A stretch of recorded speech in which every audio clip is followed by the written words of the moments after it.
I think, Is everybody all set? I'm going to start things tonight just because Erica's not here. Are we all set to go? yes, sir. Okay. Good evening. David, can you make me co-host? Oh, I'm sorry. I thought I did. Let me try again. My mouse was stuck in the wrong window.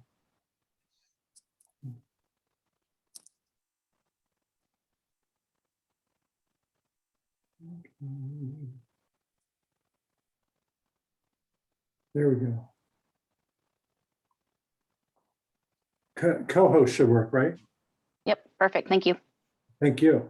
Okay. Good evening. My name is David Meeks, and I'm the DRB administrator. Welcome to the meeting of August the 16th. The members of the board are Dinos Leolios, Aaron Stevens, Andy Smith, and I'd also like to welcome 3 new board members, Stephanie Tillerson, Ashley Jackrell, and Ben Whitner.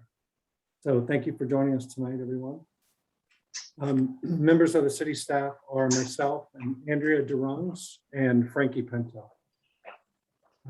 The first order of business is the election of a new vice chair tonight. We did have to create a new agenda item number 1 to elect the vice chair, since Erica Chase won't be with us at the beginning of the meeting, and she'll be joining us a little late, about 5:30. So with that, does anybody have a nomination for a vice chair? David, this is Dinos Leolio. I am delighted to nominate a man who needs little introduction, known worldwide for that beard of his, Mr. Andy Smith for vice chair. Second. All right. Second from Ben, thank you. And I will now take a vote. Let me get on the list here. Aaron Stevens. Yes, in favor. Aaron, yes. Dinos Leolio. Yes, in favor? Aaron, oh, I'm sorry. It's Aaron. Let's see here. Andy Smith, can he vote? I guess. I think. Yes, in favor, just as a, for procedural. I wasn't sure about that. And Ashley Jackrell, Yes, in favor. thank you. And Stephanie Tillerson, Yes. thank you very much.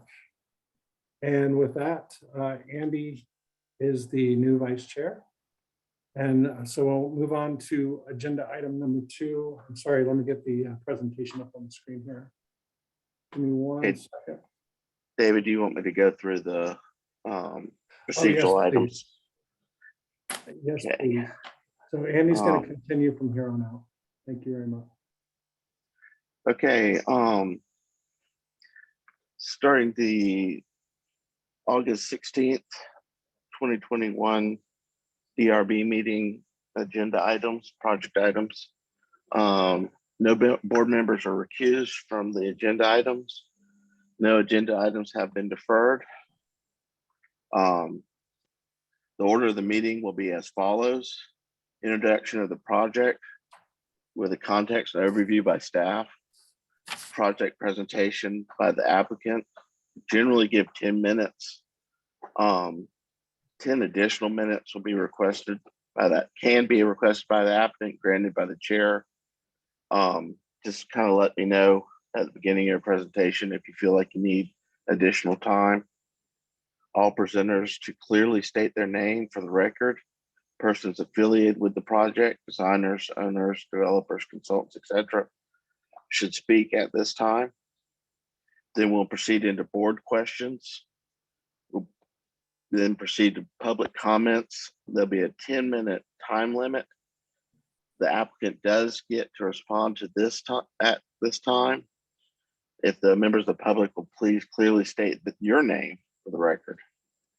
City staff recommendations, applicant response or clarification to in the public comment section, the applicant does not respond. They'll respond applicant response or clarifications to public comments and city staff comments. Give 5-minute limit here. Then we just ask that the applicant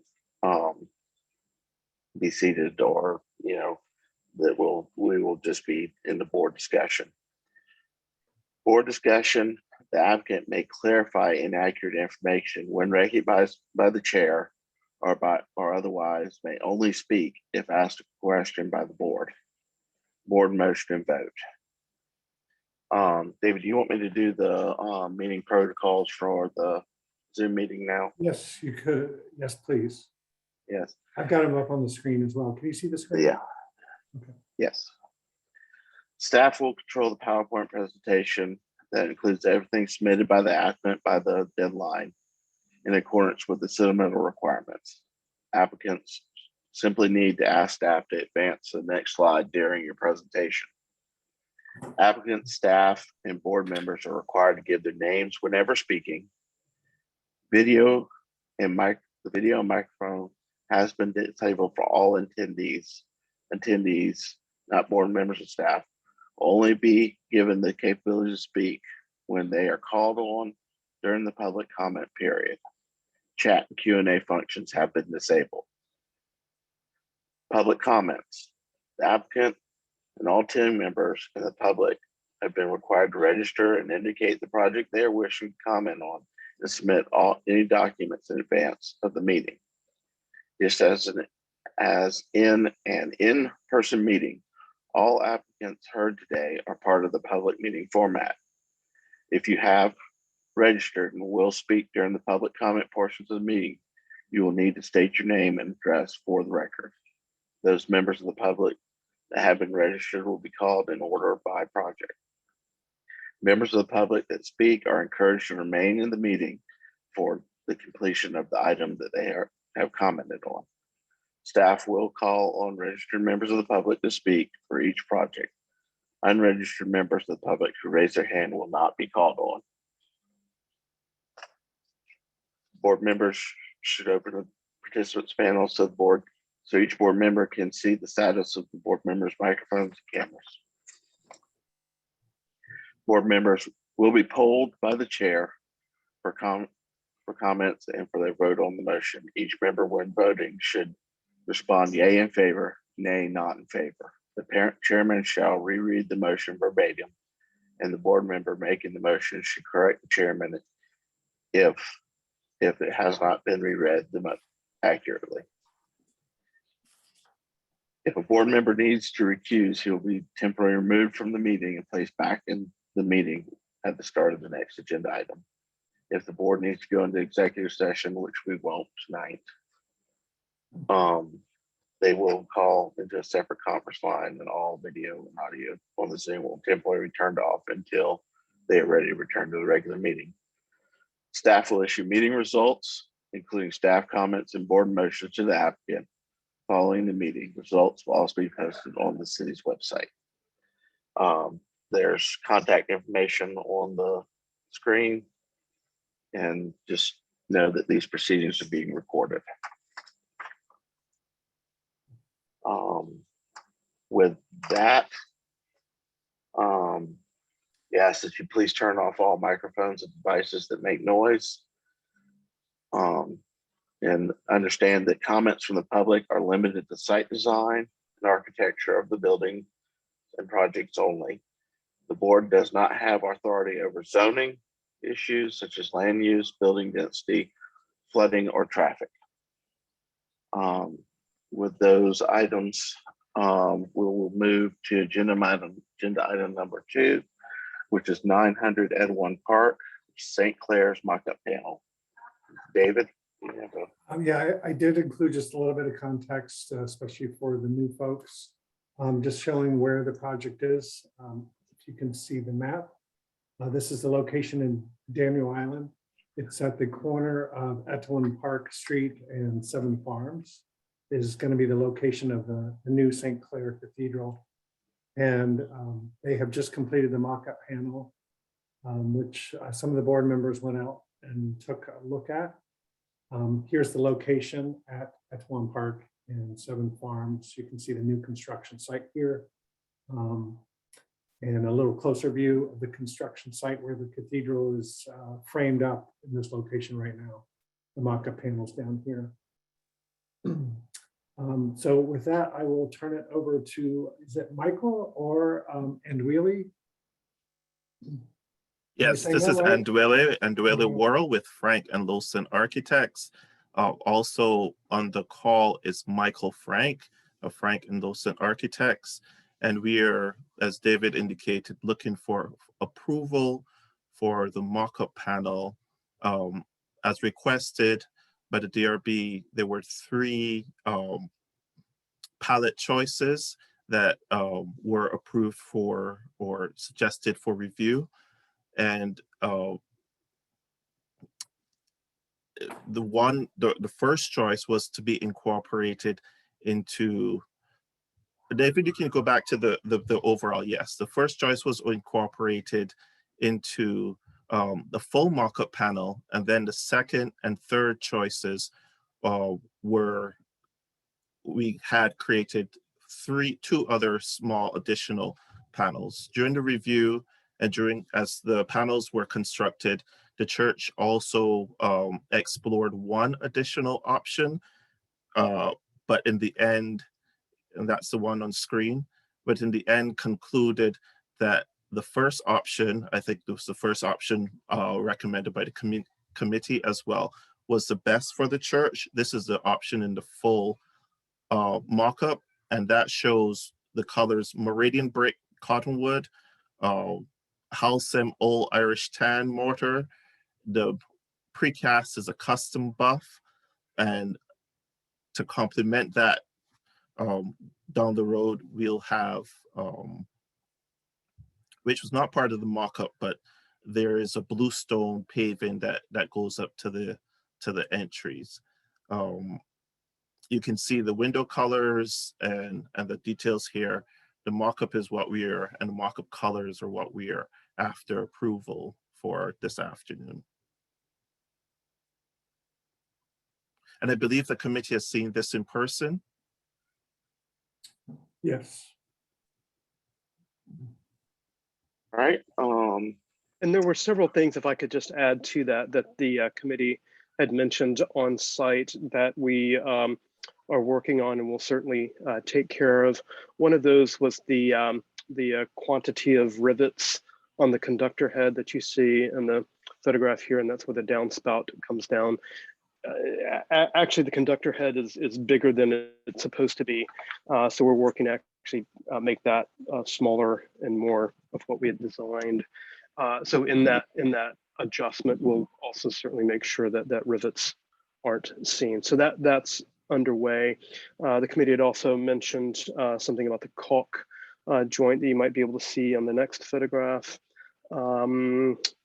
And the color, yeah, I don't think you see it in this. I don't think it had been put in. It's basically the caulk that is at the buttress where it hits the wall, right in that little joint there. So you don't see it in this. The color that was put up was supposedly a match to the limestone, but it's way too light. So we're working to see if it cures a little darker. The contractor mentioned that might be a possibility, but we've also through Andwele have identified a slightly darker shade that will hopefully not be as loud as the current caulk on that location. A few other things that the committee identified, I think, were the matriculations, which are the curvy things at the diagonal of the roof. Those are in a material that's GFRC, that's not quite as yet matching the color of the precast stone. So we're working to get that more in line with the color. We're also working to make sure that the method of attachment for those, which is currently slightly visible in those with a couple of screws, isn't seen at all. I believe there were a few other comments by the committee. One was the concern possibly about the patining of the copper on the flashing. We do have a lot of copper on the building with flashing and also on the spire, which we're all excited that we're able to use a natural material like that will patina down nicely. And we're individuals who like patina, and we're looking forward to that patina color, but we also anticipate some of that might discolor some of the stone and brick a little bit, and we're personally okay with that. We don't anticipate a lot of that. Some of the flashing will probably just drip off the building. Some of the flashing that you may have seen in the previous photograph on the side elevation is already starting to change in color a little bit, and we expect a lot of that runoff to go down into the gutter and the downspouts. I'm not sure if there are other comments, but if there were, we'll certainly address those. Hey, can you state your name just for the record? I apologize. My name is Michael Frank, and I'm principal with Frank and Lewis Architects. Great, thank you. Sorry about that. Any questions from the board members?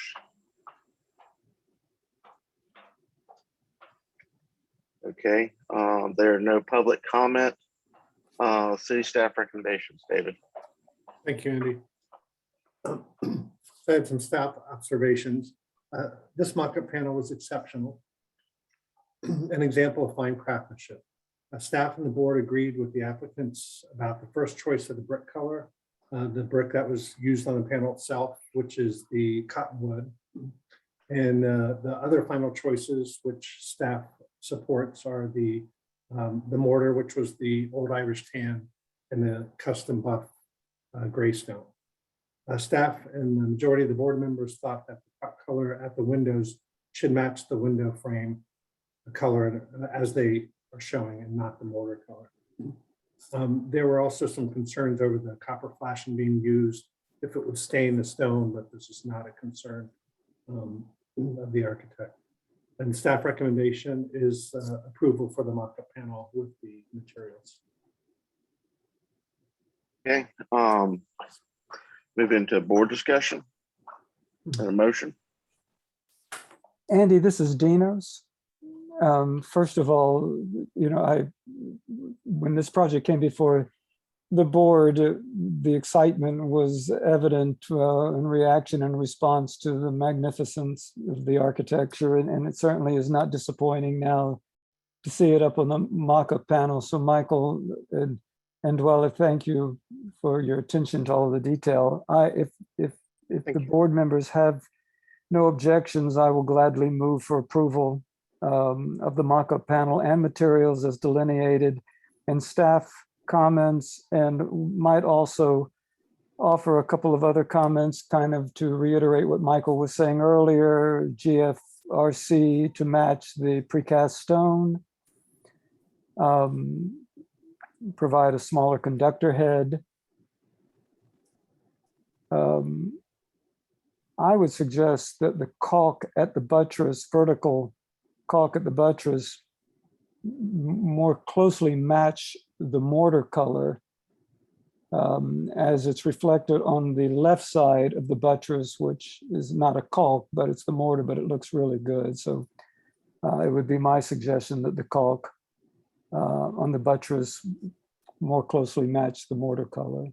Great recommendation, thank you. And unless other board members have any other comments. Okay, does anybody have additional comments? Second the motion. It's a beautiful mock-up. Okay, we have a motion for approval with staff's recommendation for material and additional comments that the GFRC should match the stone, that there should be a smaller conductor head, and the caulk is to match the mortar color. We have a second from Ben. Dinos, does that match your motion? Yes, sir. Okay, I will poll for board members. Aaron?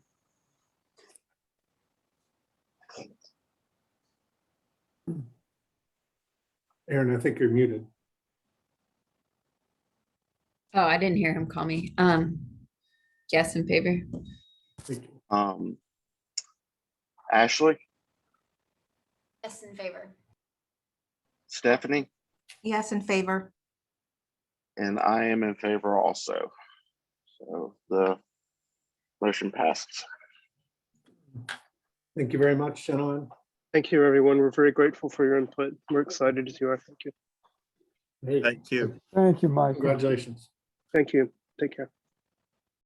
Okay, so moving to item number 3 on the agenda. 2319 Savannah Highway, a request for demolition. David, do you have Yes, a little bit of context? Sure. So if I could direct your attention to the screen, this is the location of 2319 Savannah Highway. It's a car dealership owned by Hendrick. Here's a little closer view. And then closer still. It is a building that is older than 50 years old. And it used to be a grocery store, we are finding out. It's got an interesting history to it, but it is in pretty bad shape. So here's a closer location, the location map. And with that, I'll turn it over to the applicant. Let's see here. Sorry. Yes, this is Greg Clark with Hendrick Automotive Group. We are requesting demolition of an old dilapidated building that was on the site that we purchased a few years ago. Formerly, it was a used car lot. We basically just used the lot for some storage. And at this point, we're barely using it at all, to be perfectly honest with you. The building, I think, does meet the requirement that it's 50 years old or older. But other than that, it's got a variety of modern materials in it. It's got OSB and other things in it that are more recent materials. We've not used that facility, in all honesty, for several years, that building itself. So we have had problems where we've chased vagrants off. Obviously, we don't want it to become a nuisance to the community, which it could be, and it's basically falling apart. It was never in very good state of repair, and we would like to just go ahead and take it down. I'll go through the pictures here. And I did want to point out as well that this addition was added on at a later time. And the portion that's 50 years and older starts here and goes back. I'm not sure when this front portion was added on.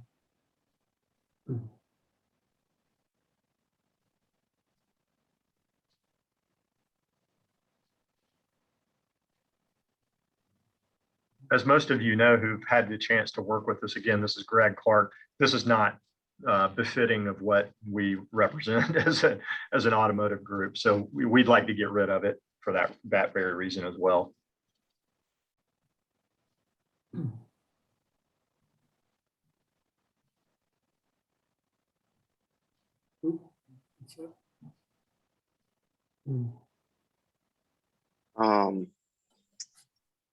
Any questions for the applicant from the board? Mr. Chairman, this is Dinos Leolio. Greg, thank you so much. I was just curious, do you have any intentions of putting any structure back on the site at a later time? Currently, sir, no, we do not. We have no development plan at this point for this property. As I said, it's barely in use by us currently. We don't have a very many cars down there at all, and haven't for some time. Okay, thank you. Yes, sir. Thank you. Any additional questions? I was just Hearing that. Mr. Chairman, I had one question. I was just Yes, sir. curious. I was just curious if Mr. Clark knew that the history of the building. Not to say I'd like to save it. I was just curious. I do not know the history of the back area, although when I looked on some of the aerial photographs that went back into the 60s and 50s, it almost looked like one time it was maybe a residence, a farm or something in that area. Again, I'm not positive of that. I don't know, but I think the surrounding area at that time may have been residential in nature. With regard to this addition that's on the front, I have no idea when that was built either. Again, we purchased this a few years ago, and it didn't look a lot better than that then. So I can't say that we've done anything to it to either harm it or help it. But the site, I'm not sure what it was and what the history of it was. I just thought I thought it was pretty cool. The lady that wrote the West Ashley book said it used to be an old grocery, but you can't see anything like that in that building now. No. And I'm surprised that it was a grocery back then too, just with the back of it. But groceries have changed a lot in 60 years. Yep. I can share with you the photos that Donna sent. Andy, I failed to put down if Donna Jacobs wanted to speak or not, but she is here. She did submit a letter. So would you, Frankie, could you see if you could let in Donna to the panel so we can ask her if she would like to speak on this? Stephanie has a question as well. Yes. Stephanie? Yes, thank you. Stephanie Tillerson has a question for Mr. Clark. I understand that you all do not have any current plans in redeveloping that site, but if approved to be demolished, what are your plans moving forward? Is it just going to be parking vehicles there? Obviously, you will clean up the site, but what are your plans if it's approved to be demolished? Again, I think it would maintain its current use, which would be parking if we needed it. At the time we purchased it as an overflow lot for vehicle storage, inventory. But at this point, with some of our other development, honestly, we've been able to accommodate our needs on those sites for the most part. And so this has really seen little use over the last few years. To be honest with you, it's not really caused by the pandemic as much as we've just had the ability with some of our other sites to accommodate our needs. Will you just resurface it? It's not surfaced now. It's gravel and dirt throughout the back. And this area right here, I think, is the only surface that's there. Right. It's concrete around the front. Right.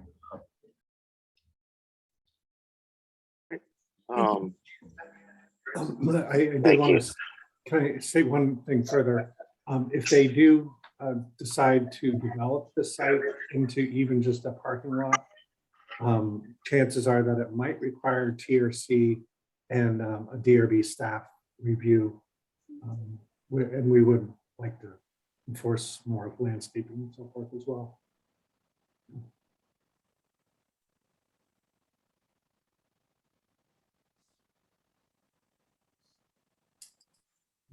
Mr. Chair, you're muted.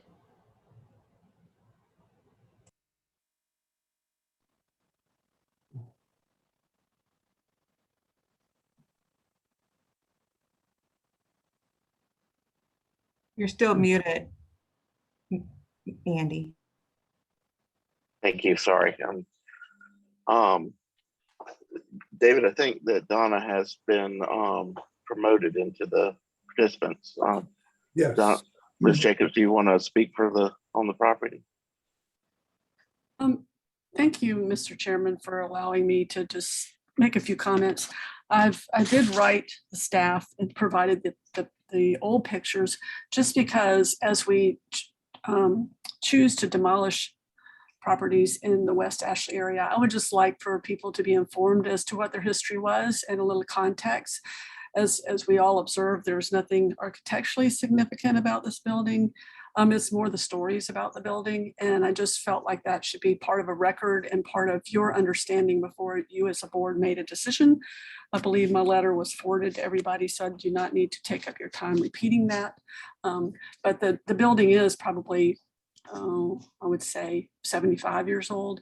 And the family that ran the grocery store there for years has a very prominent spectacular history in West Ashley, and there's very little remaining that tells that story of that family, but they did manage the grocery store there, and it was a popular place in front of Sylvan Shores, which Mr. Jack Eads developed, which he was quite a character in his lifetime.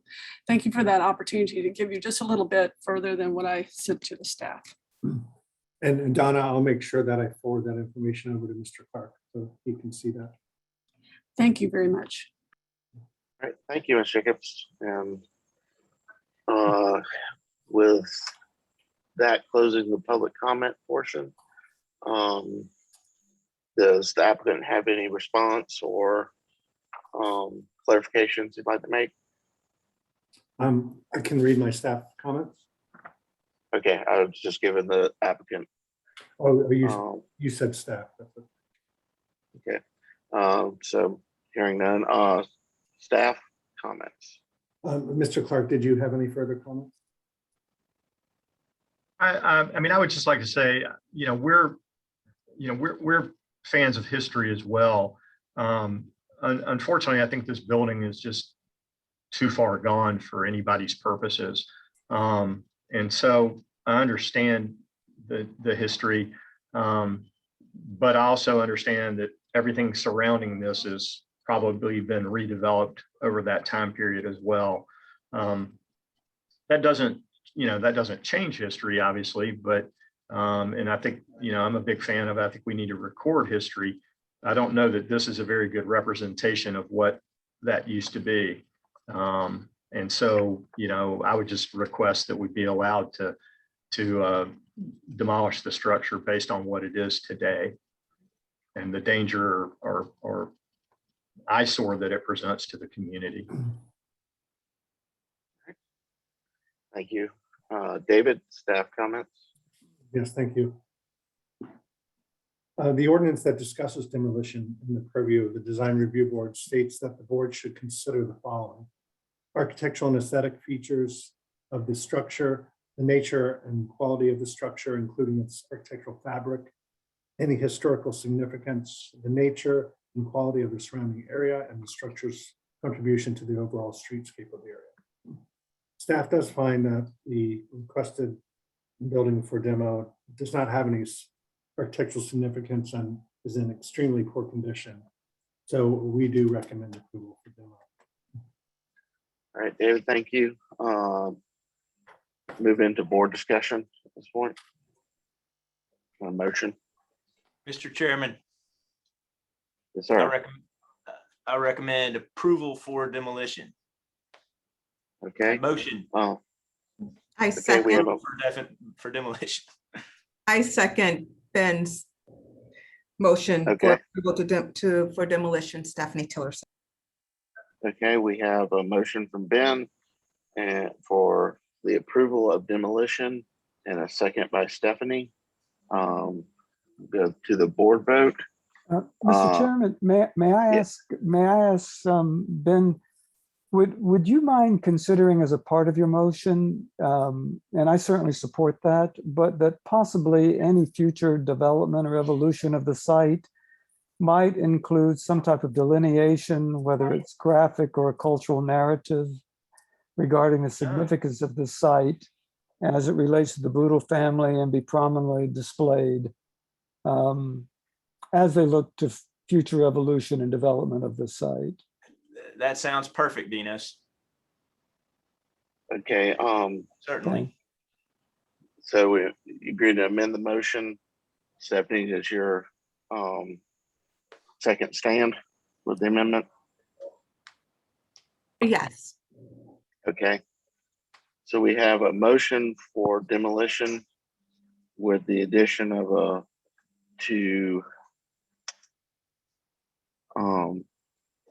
That future development. future development to take into account the historic context of the parcel. Perfect. And we have a second from Stephanie. I'll pull the board. Dinos. Yay. Okay. Aaron. Yes, in favor. Ashley. Favor. And I am in favor also. So motion passes. Thank you all very much. Thank you. Thank you. Appreciate your time today and hope you all have a great day. Thank You too. Okay, moving on to item number 4, 1475 Folly Road. Request conceptual approval of an auto body shop. Okay. Thank you, Andy. Just a little bit of context here to show you where the site is. You can see on the map, the location of 1475 Folly. Little closer view. It's currently a vacant lot. And a little closer view. There's a drainage ditch on the north boundary line between this proposal and the church to the north. And also they are utilizing an existing driveway right here that crosses over this existing ditch. So this is where they're proposing to bring in the new driveway. And then here's a different view. You can see that drainage ditch between the two properties. With that, I'll turn it over to the applicant. Thomas Dugan. Yes. Okay. I'm starting the clock for 10 minutes. Okay. My name is, thank you. My name is Thomas Dugan. I'm with Local Engineering. We're the civil engineer for this project. Also on the call are Billy Green Jr. with Christian Brothers Automotive and Dana King with Icon Architects. What we're proposing is a 9-bay automotive repair facility. As previously mentioned, we're utilizing the existing driveway connection and we're preserving all of the existing trees along Folly Road. The detention pond will be located to the north of the parking in the building. And we will be adding the multi-use path as required for the zoning ordinance along Folly Road. The building materials will consist of brick and stone exterior. And as you can see there. Yeah, so it's a pretty straightforward. I guess leave it there, and if you have any questions, be happy to answer them. Okay. Thank you. Board questions? Board questions for the applicant? Is the architect available? Yes, they're on the call. I'm not sure if they've been granted access. Yeah, Dana King, and I'm a representative of the architecture firm Okay, that's doing the project, and I'm here. Yep. thank you. Dana, this is Dinos Leolio. Thank you. Have you been to the site? No, sir, I have not. Can you, it may be a little bit tough. There are some contextual issues associated with this site that I think would be advantageous. How did you develop the design? I'm just curious. The design has been part of the Christian Brothers Automotive prototype for most of their stores across the United States. And it was originally developed as particularly a residential style feel. The company wants the customer to be comfortable when they walk in the door and have a very welcoming feel. And they felt that the pitched roof and the stone and the brick and the front porch, that all of that helped the building feel less like an automotive repair shop and more like more of a house or more of a residence. And so the design was based off of that. Mm-hmm. We're very willing to modify the design when we come into a community, depending on context. So if you have suggestions, we're definitely open to hearing them. So basically, this is a prototype then? Yes, sir. Okay. Thank you.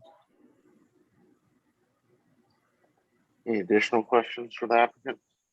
Thank you. I'm sorry. This is Stephanie Tillerson, and thank you, Dinos. That was essentially my same questions I put down. Curious for Christian Brothers, is this the first of its kind in Charleston or the state of South Carolina? Because where I'm going with this is wondering if you guys have done any other designs other than this particular mock-up that we can look at. So this is Yes, really. sorry, this question is for, Go ahead, Mr. Green.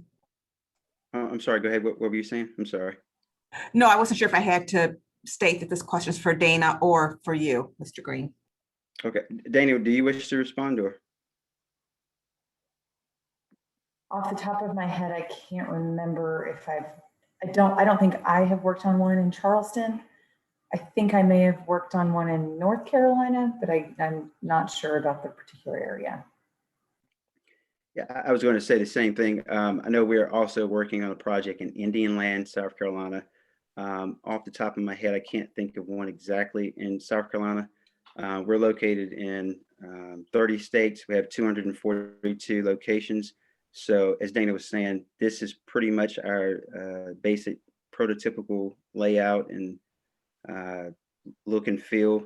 We've got some, some element changes when we're in the Arizona and Florida markets, but in the Carolinas, this is pretty much how it usually looks.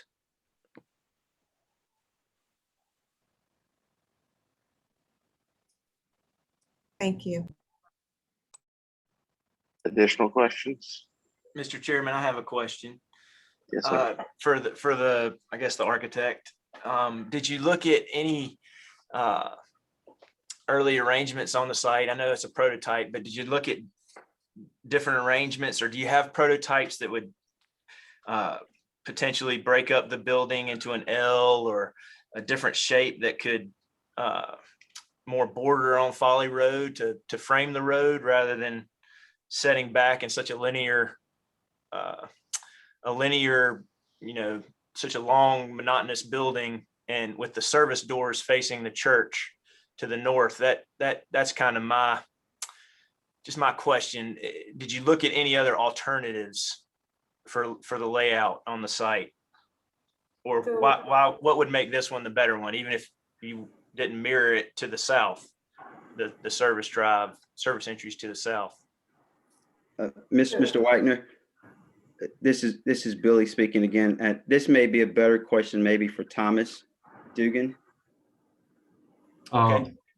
Yes, so we did look at other options. Just I know Christian Brothers, they like to keep their prototype. It works well for them. So they have a 9-bay and a 10-bay, which is more rectangular, but given the market, they felt like the 9-bay was more appropriate. Regarding the bay doors facing the south instead of the north, how the site drains and the elevations associated with the site, if we were to face the bays the other way, the detention pond would become fairly challenging to figure out how to drain the site. So with that, with the drainage channel on the north, it allows us to do an above ground pond and not bring in a bunch of extra dirt on site. Per the meeting with TRC, there's issues with localized flooding, so we're trying to reduce the amount of fill on site as much as possible. So that's why they're faced to the north. Also, Thomas, if I could add, I believe the position of the building, so I don't know how this would impact an L shape, but I believe due to the vicinity of the church, I think we have to be a certain amount of feet away from the church property line. So we also attempted to move the building structure as far away from that property line as possible in order to meet those conditions. Yes, that's correct. We were required to have all parts of the building be 100 feet away from the church. And how we understood that was the church property line. And so we shifted the building in order to achieve that. Oh, there's something in the zoning code that says you have to be 100 feet back from the property line of a adjacent church? I believe it was a condition of this particular property. I don't think it was a blanket code ordinance. Huh. Okay.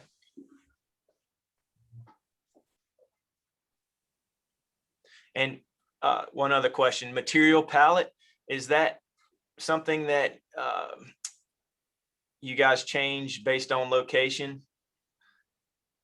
You know, specifically looking at, I think you had limestone cladding somewhere.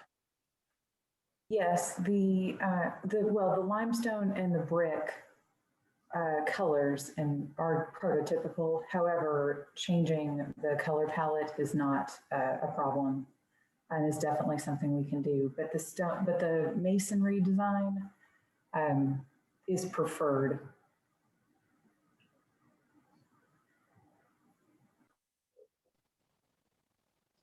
Thank you. All right.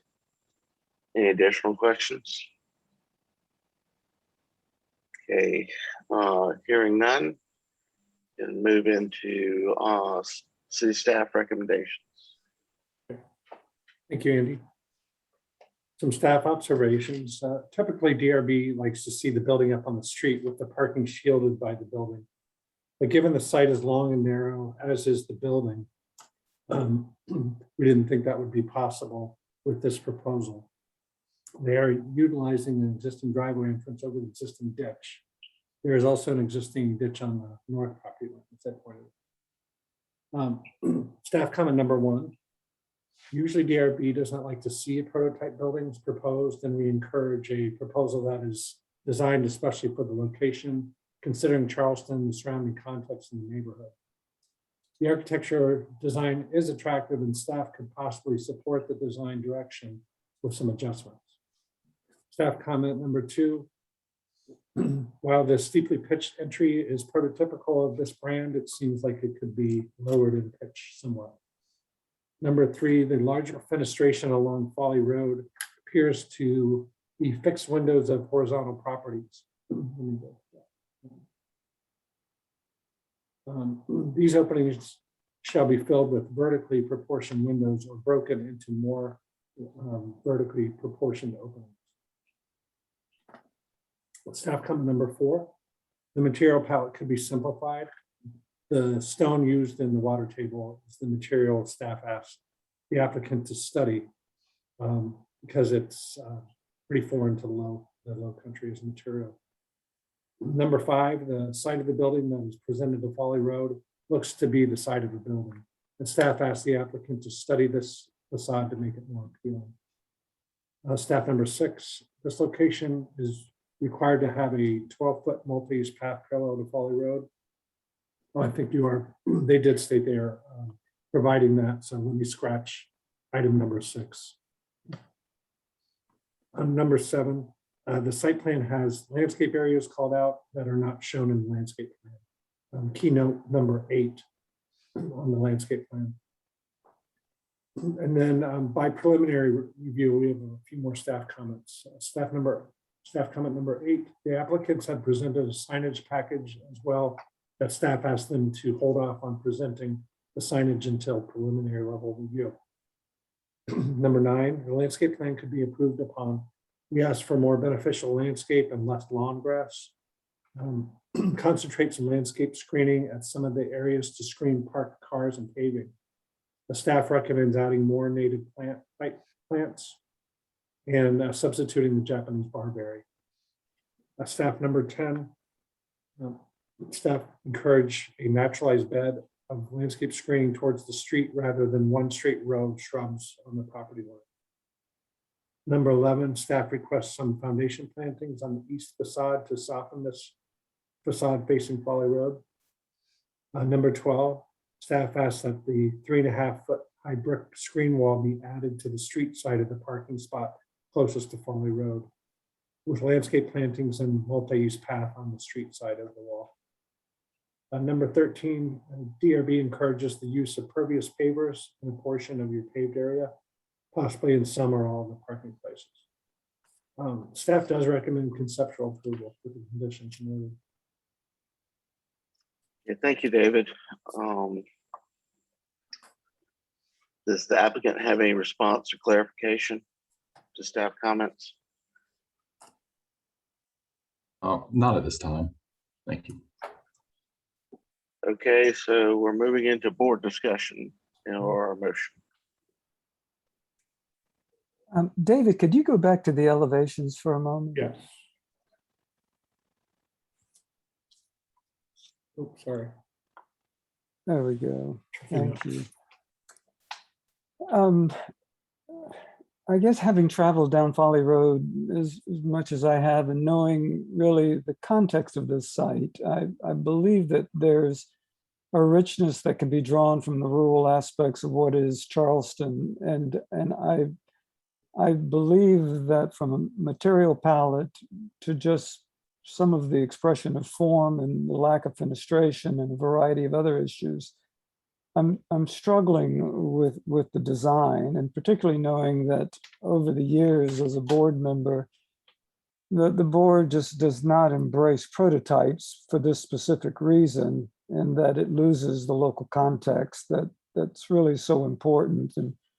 And we have worked with on so many projects along Folly Road and in this area.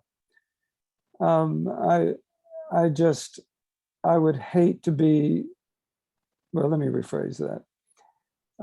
I believe that there's a great deal more that could be done in the expression of the south facade. It's a very long facade.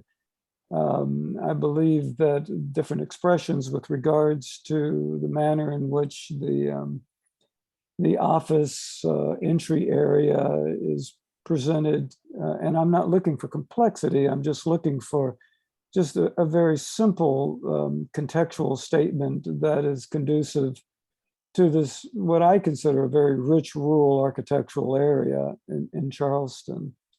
And I just struggle with the material palette,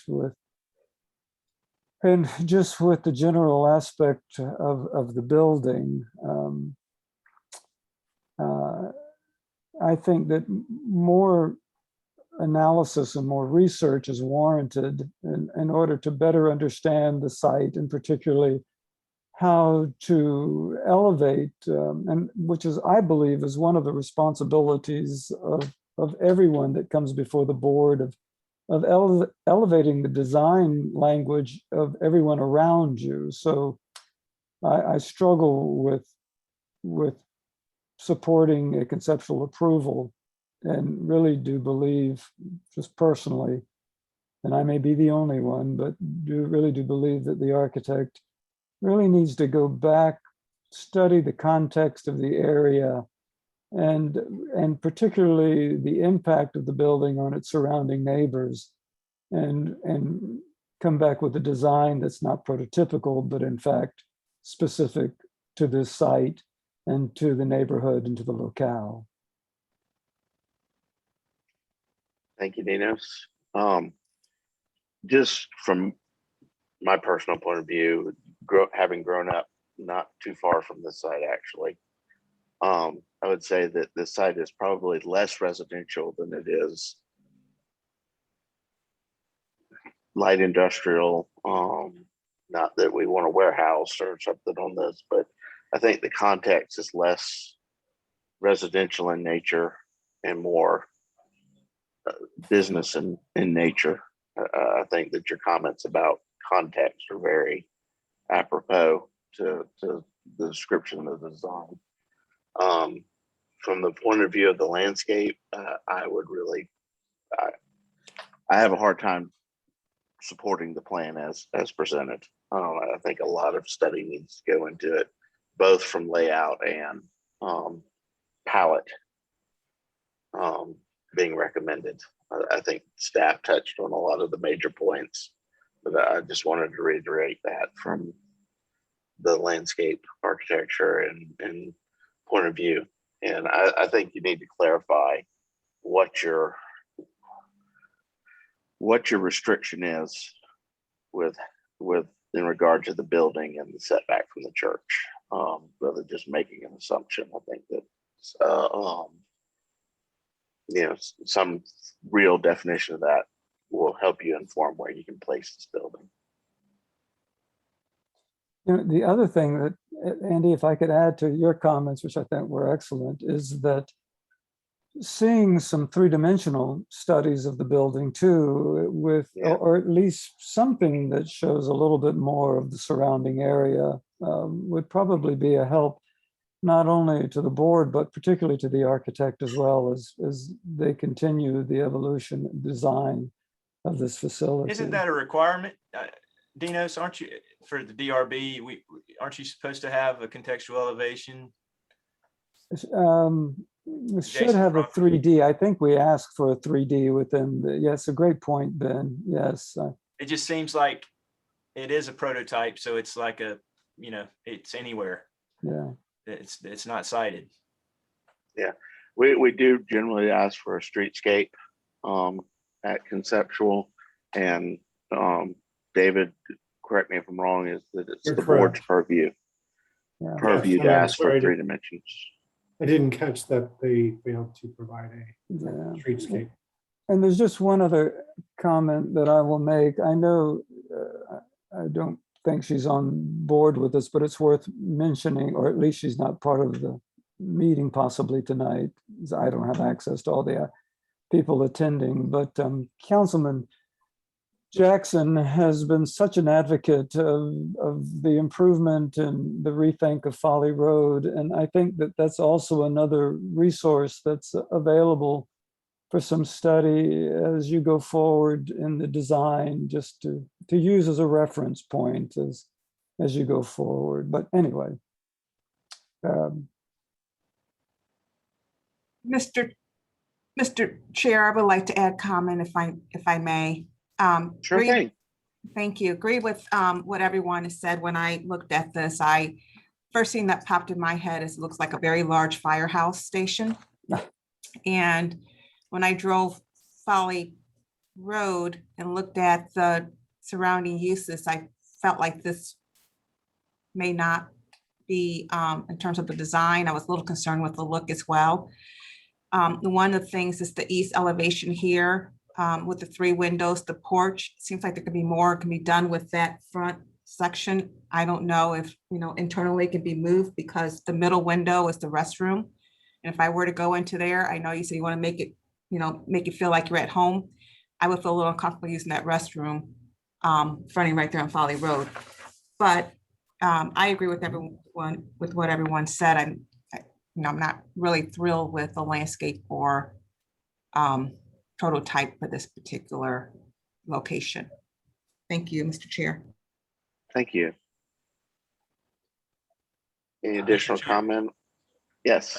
If there aren't any, are there additional comments? Does anyone else have a comment? Could you repeat the recommendation of staff? Oh, I'm sorry. I had recommended conceptual approval. Okay, and it sounds like a lot of the issues that we're primarily concerned about would be things that we would typically speak on at a preliminary review.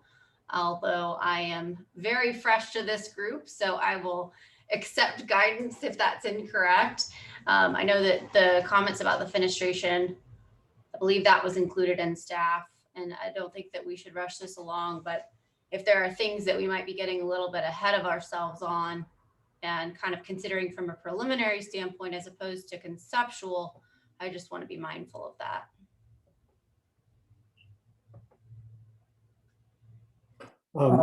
My thoughts on that would be, it sounds to me like the board is discussing having problems with the design direction, which would be a conceptual level. Yeah. Mr. Chair, Yes, sir. I'd like to make a motion, a move for denial of the application. Okay. You have comment as to the denial, or? Yeah, architectural direction needs to, go back, study the site, study the architecture context, develop it outside of being a prototype. Okay. Designed for the site. Okay. Am I correct? That's the denial is basically back to the drawing board, right? Generally, that is how the board in the past has looked at a denial, if I'm correct, David. And that is correct. Yeah. Okay. Deferral would be you're on the right track, but tweak it a little bit. And denial means not in agreement with the design direction and to start all over. Okay, thank you, David. So we have a motion for denial by Ben Whitener with the comments that restated general architectural direction to move away from the prototypical design and to study the context of the project's setting. Do I have a second? I will second that. Dinos Leolio. So we have a motion by Ben. We have a second by Dinos. I will call the vote.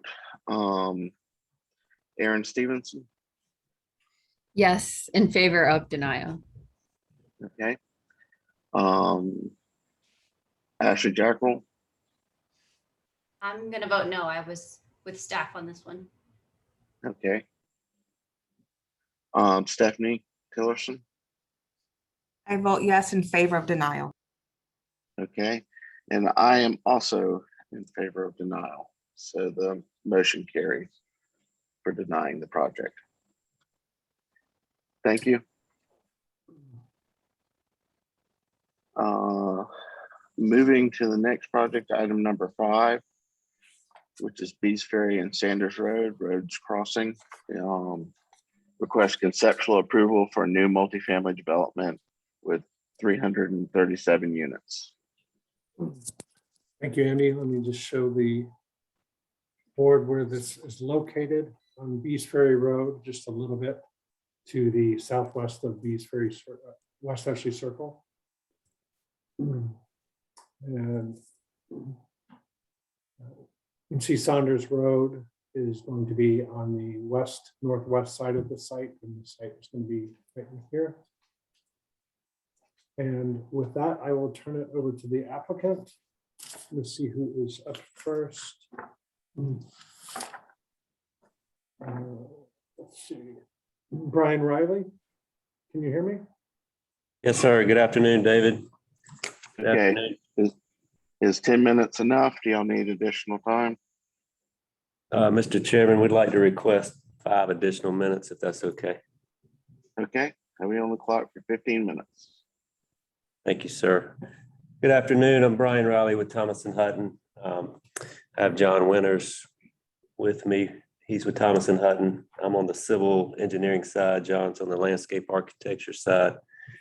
We also have the architects, Brian Kempton and Zach Kaufman with us tonight, as well as the development team, Davis Development with Lance Cherno, Fred Hazel, and Christy. And I believe Lance is going to open up with a few comments.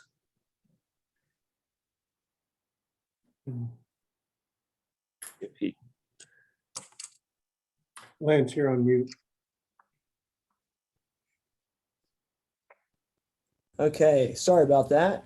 And I guess my screen too, I apologize. Here we go. Okie doke. Thank you very much for your time. David, can you move it to the, I think it's page 3? Yes. You just state your name for I'm just the sorry. record. I'm Lance Cherno. I'm here with my colleagues, Fred Hazel and Christy Nampum. Brian didn't want to try her last name, so he just called her Christy. Yeah. Yes. Thank you. Thank you. And hopefully 15 minutes is enough. We are seeking concept plan approval tonight. A little history. I know we have some new members. This is our second attempt at concept plan approval. Some context. So we are proposing 337 multifamily units. And you can see the previous plan on the bottom left hand. Can you go to the next one? Sure. And my mouse is a little jumpy, so And I'm going to defer to Fred Hazel right now to talk about his meeting with Eric Schultz, which would really define the whole design here. Yes, and pleased to meet everyone, talk to everyone this evening. I appreciate your time. And yes, as Mr. Cherno said, I had the opportunity in the effort of identifying trees that need to remain and trees that could be removed on the site. David Williams and Eric Schultz and I traversed basically the entire site. We had a tree survey. Mr. Schultz actually wanted to grade each of the trees that were possible candidates for being retained to make sure that they were viable trees. We did that. And so through that, there were, obviously a lot of trees that now have resulted in a tree survey and a tree save effort. One being in particular, if you see the rear entry road coming off of Sanders, there is quite a spectacular tree there that Eric was adamant that be not only retained, but more of a focal point. And it is an absolutely beautiful tree, as there are a lot on the site that'll be retained. So we've got a good tree save effort that I think that we were able to, through the initial design that had some larger buildings and through even the follow-up design. Obviously, we try to be very sensitive to the retention of all of those trees, and I believe that goal was accomplished. Yeah, and with other site constraints, as you can see, we have a large proposed pond to handle stormwater requirements. And along Bees Ferry, Mr. Schultz also, from a TRC standpoint, mandated the entrance align with a future curb cut for the Verdier development as well. So we have several design constraints between the power lines, Sanders Road connection, the proposed pond and wetland areas, and obviously our attempts to really save as many trees as possible. If you can go back one, David. And as you can, oh, that's two, just one. Oh, there you go. And once again, when you look at the previous plan that we brought last time, a lot of what we heard from staff as well as this board in its previous composition was that the mass and scaling of the buildings were just not appropriate. Now the zoning obviously permits multifamily, and it permitted 3- and 4-story buildings. And we had in the original plan, all of the buildings along Bees Ferry were 4-story for the purpose really of trying to provide framing for the road. We felt at the time that the landscape buffer would be sufficient to help screen. The board really challenged us to really rethink that mass and scaling along Bees Ferry. Also, with the way the buildings were aggregated in that plan, it created some larger parking fields, which the board once again challenged us to really try to get a little bit more creative with our plan. And then after that, and we did receive a denial, after that we met with, once again, with Eric Schultz, as well with David Meeks and Tori Parrish, and we really had an hour-long brainstorming session trying to reconcile really the TRC plan, which the previous plan, which Eric Schultz helped us with, as well as the DRB's desires. And that really is now what you're seeing. And if you can move one down, Eric, so we can see the bigger one, or excuse me, David. And so all the buildings now, those 4 buildings along Bees Ferry Road, have been reduced significantly from 4-story down to 3-story. They've also been reduced in length to all the buildings are 221 feet in length. In our previous plan, the largest was 295 feet, 257 feet. And so we've really significantly reduced the height as well as the length of those buildings along Bees Ferry. And you'll see in a minute, we'll show you different exhibits to really give a streetscape feel. We've also broken up the parking areas. And as you can see, we've added a bioswale to really significantly break up the parking in front of building 4. We've also reduced a significant amount of our parking. The previous parking count had 604 parking spaces. We've reduced our parking spaces down to 495, which is a 1.64 spaces per unit.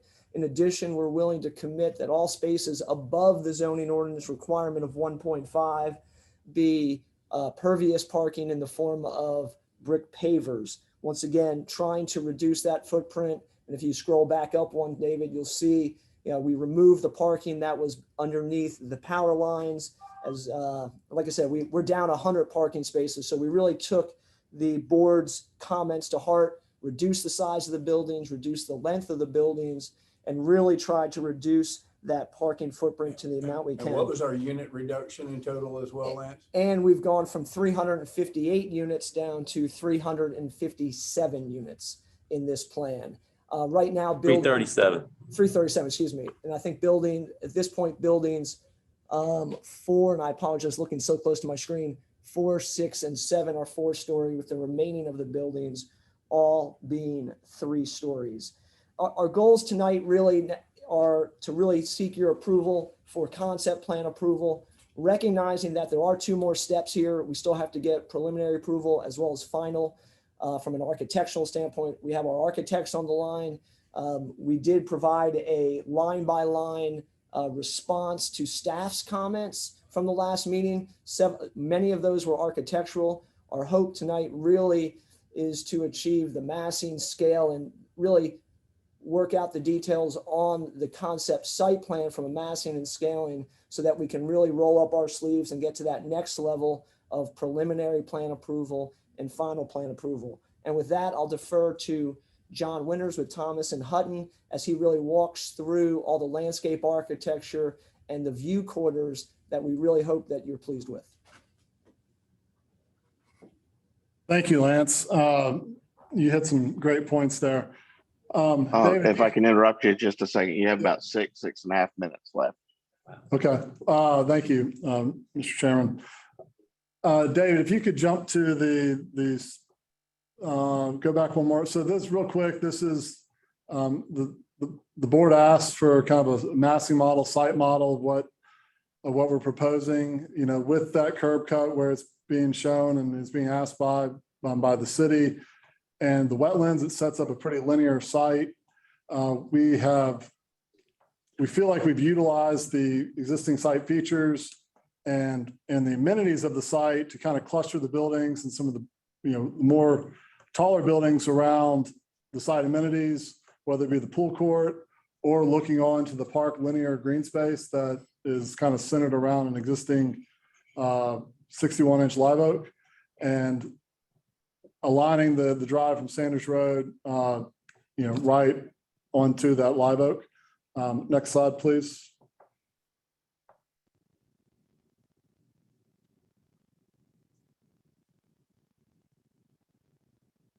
We've introduced some pervious pavers of the front entry. That offsets the additional parking that we have shown on our plan, which I believe is 37 spaces. This is a nice entry gateway element into the site.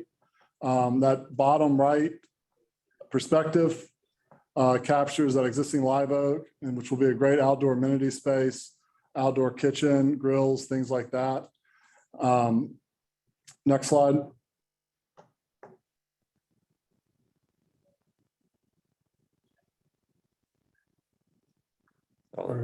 Sorry about that. One more. I want to go to landscape.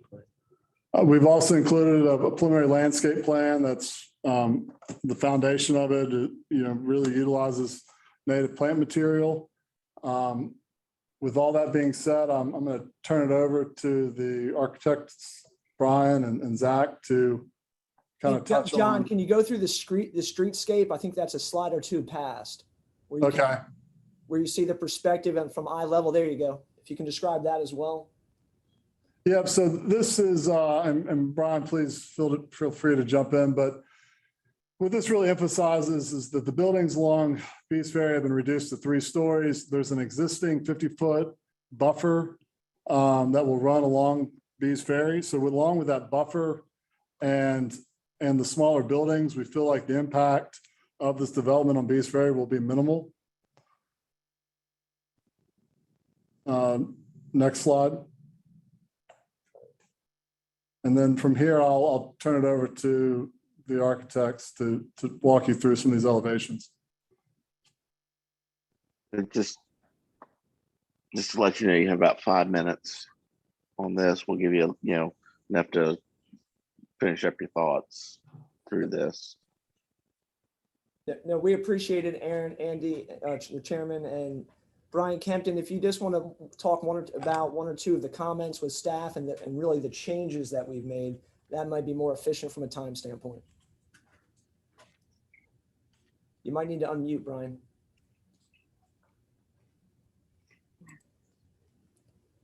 And Zach, if you're available to speak, since I don't see Brian on here.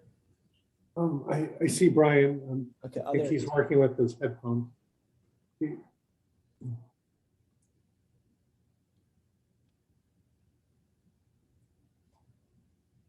still on mute. Brian, you're still muted.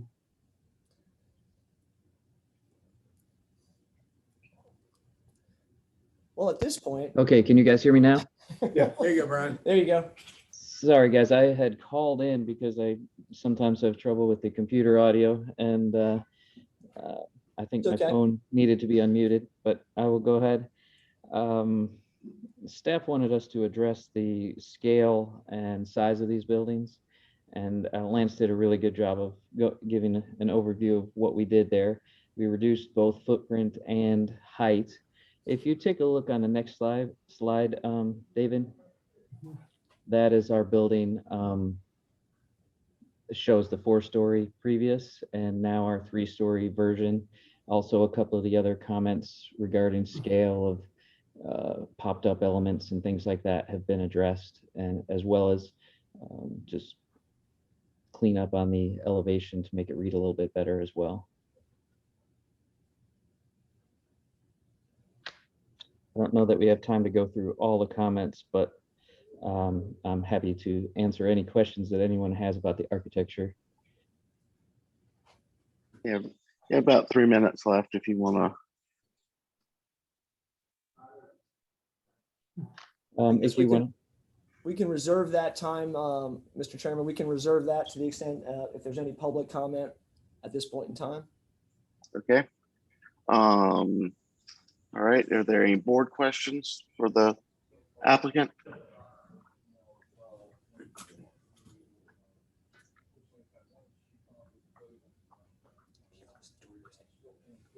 Mr. Chair, I have a question.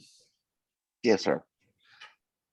The roof wells on building, looks like building 4 and building 7 are the only two that could potentially be facing a street.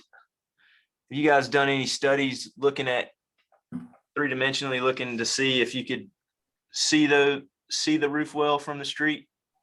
Yes. From either Sanders or from Beast Ferry? Yes, we have pointed all the roof wells so they're interior to the site, and we also have a roof well condenser detail here. This is how we intend to screen all the condensers from view. You can see that they're sunk into the roof and hidden very well from view. Well, the opening, it looks like from the ridge on building 4, from the ridge north is facing Beast Ferry. I'm just curious if you'd be able to see an opening there. David, would you mind going back to that site plan? And building 7, I realize there's a lot of buffer there. You might not see it from Sanders. I was just curious if you guys had looked at it. You see from the ridge down on building 7, it'd be to the east. And then building 4. Yep. Ridge to the north. Yes, sir. We modeled the entire site with all the buildings on it and have been looking at that to make sure that we don't have any offensive condenser views from anywhere outside the site. And this is Fred Hazel with Davis Development, if you can hear me. Brian, I believe we place all those wells to the interior side, so it's on the interior side from streetscape of the ridge line of the buildings. And then 2, if you look at that cross-section schematic, I believe that we've deepened those wells to the point where now you will not see condensers. You may be able to see just the back ridge of it and maybe some of the siding at the very top. But even then, from ground level, your visual perspective, I don't believe you're even going to note that they're there given their placement and the depth of the well. Thank you. Very welcome. Any additional questions for the applicant?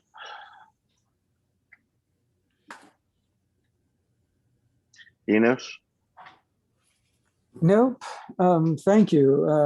And I was going to save it for board comments, but I'm very appreciative of all the work that everyone has done with regards to the comments that we made before. and it's certainly indicative in the manner that the buildings are being presented. I can save the balance, Andy, for board discussion. Okay. So if we don't have any more questions, we can move to One other question. I had one other question. Sorry. Yes, sir. Mr. Chair. Building 2 to me, it seemed like it was kind of an outlier. It didn't follow Beast Ferry like building 8, building 5, and building 3 looked like they're kind of framing Beast Ferry. Was that due to a tree? Is that placement how it's sort of torqued to the left a little? That is correct. You know, the trees really dictated most of the placement of the buildings. That's why it was the collaboration with Mr. Schultz, Mr. Meeks, and Ms. Parrish was so critical, you know, during our last kind of replan. Okay, thank you. Okay. Staff recommendations. Thank you, Andy.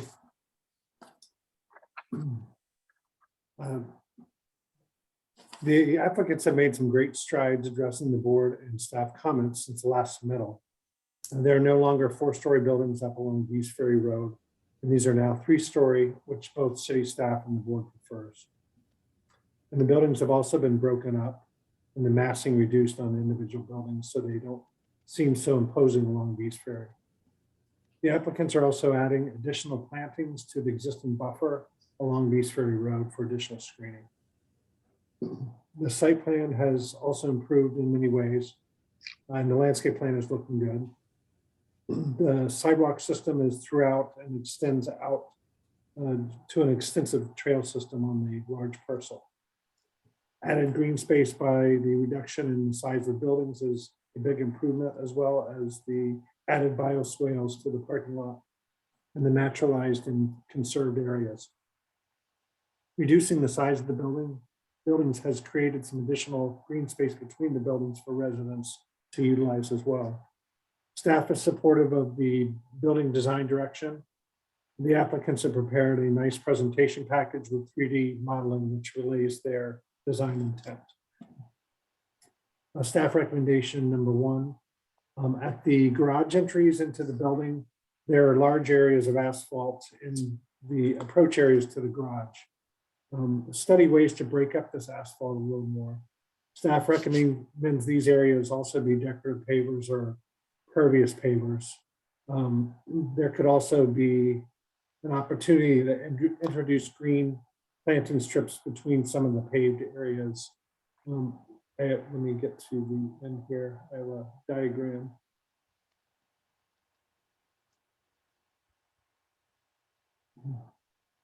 Sorry, it's moving a little slow here.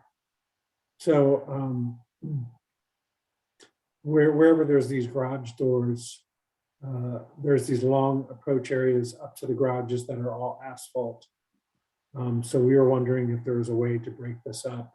You know, I'm showing paver in about the size of a parking place, but you know, you may want to bring all this out to the furthest line down.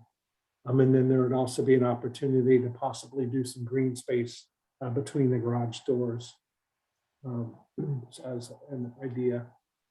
Number 2 of staff comments, lengthen the window pairs directly above the entry canopies on building 1000 south and north elevations so that their proportions are more consistent with the fenestration on the buildings. Designing these to be the same height and width as the top sash on the adjacent windows would provide more consistency across building. Staff does recommend conceptual approval. Okay. Does the applicant have any response to staff comments? This is Lance Turner with Davis Development. As for the pavers, entryway to the garage, that is something we can easily consider. Obviously we need to discuss it with our engineering team. Similarly with the landscape strip, just need to discuss it with our landscape architects for purposes of feasibility, because obviously the last thing we want is for that landscaping not to live. But that is definitely something we can explore on the way to preliminary approval. Thank you. So move into board discussion and a motion.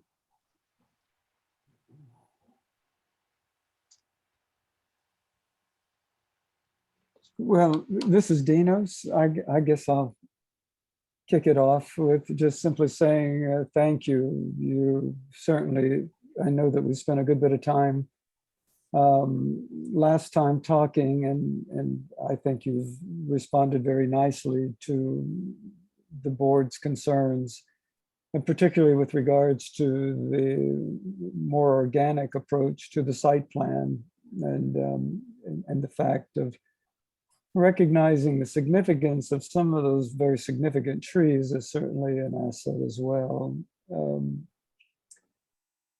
I think building elevations, there are a few things that we can certainly look at as it continues to progress, but you know, the one thing I would tell you is or at least share with the applicant, is to be sure on the website, and David, you can probably provide this direct location for them, but there are a number of recommendations from the city with regards to windows, single versus double hung, and et cetera, before you go to the preliminary stage or to a subsequent stage, depending on the board's recommendation. But the only other thing that I would say is that, can you go to the site plan for a moment, David?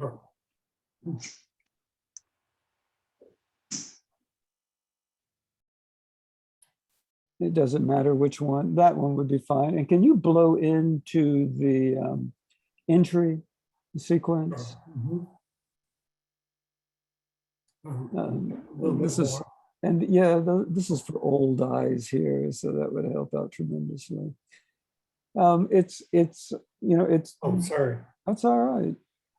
It's evolving very nicely. The only thing that, again, I would suggest that with the prominence and the emphasis on the divided entryway and the change in paving, et cetera, that architecturally, maybe there's a little bit more study into the building elevation at that point that might suggest a greater sense of entry or a greater sense of place, since you are really looking at an axis there that focuses right there on that specific building number one. Those are just some of my comments. Thank you.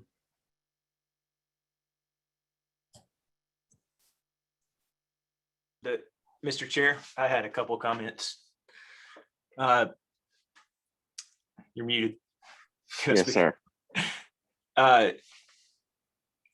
So one would be just make sure that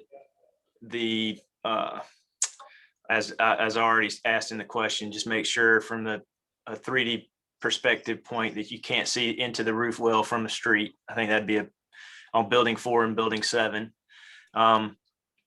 Another thing, the vocabulary of the roof between the end caps on all the buildings.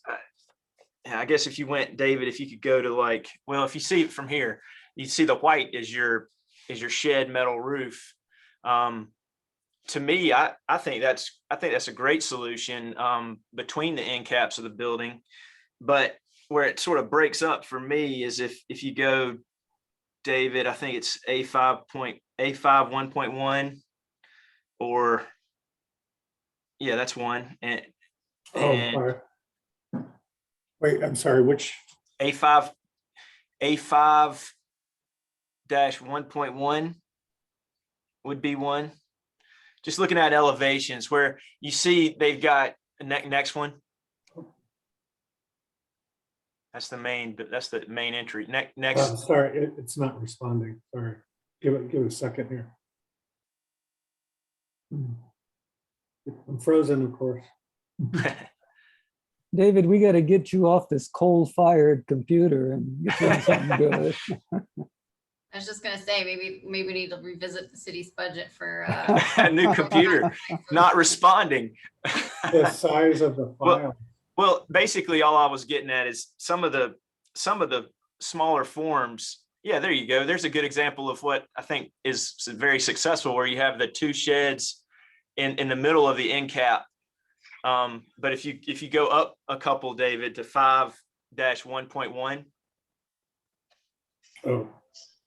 Yeah, so see, there's one where it almost looks like it's a random hip in the middle. And I'm not sure why. It just draws my eye. It doesn't look like it's in place there. Maybe this comes at preliminary review, but it happens on several of the elevations like that.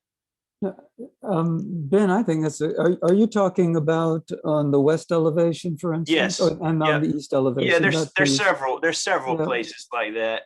I think that's a great note. And as a matter of fact, personally, I feel it would be more successful if you just continued the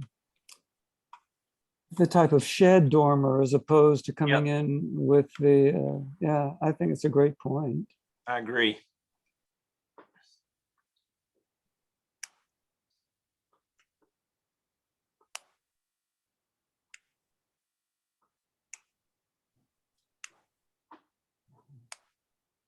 Well, just from a site standpoint, I would say that I do really very much appreciate some of the redesign and rethoughts of the site and breaking up the long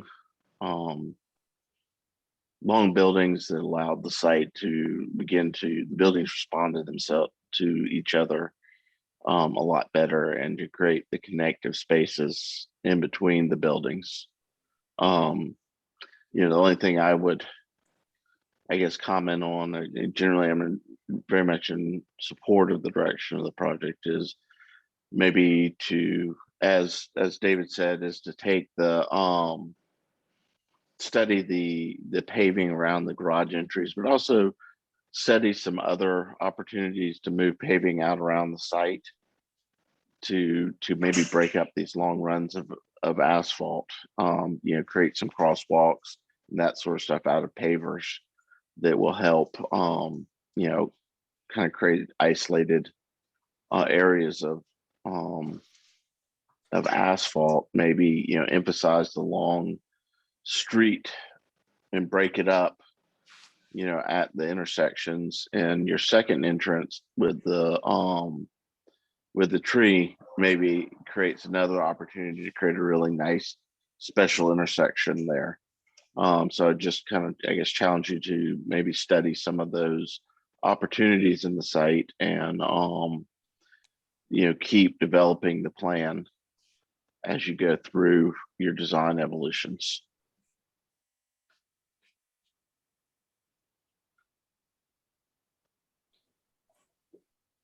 I would be delighted if there are no other comments from Stephanie or Aaron or anyone, Ashley, to make a motion.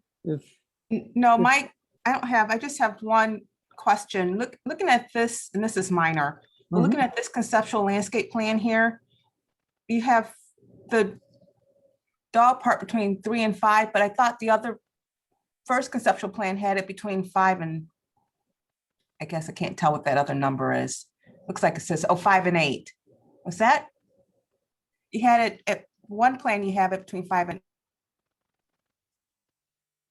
Yeah, you're right. Here it is over here. I'm sorry, which side is it going on? Is it going between 3 and 5 or 5 or 8? The other plan showed it between 3 and 5. Right. So I was just wondering which side is it going? It's a great question. What happened, John? Definitely great eyes. Yes. So 3 and 5. We're kind of studying both spaces. The one right here that we're looking at, there's some great existing trees in there that would, I think, create a nice space for the dog park. The other one, I felt like it kind of gave a little bit more space from the two buildings. So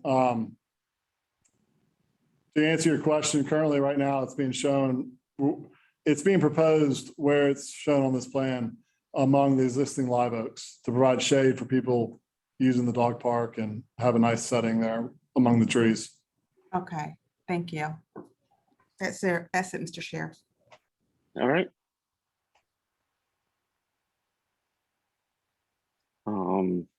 Any additional comments or motion? I'll be happy to jump into a motion and ask for support from my fellow board members. I would move for conceptual approval with staff comments 1 and 2. Board comments, as you continue to, as the site plan develops, any parking beyond zoning will be pervious.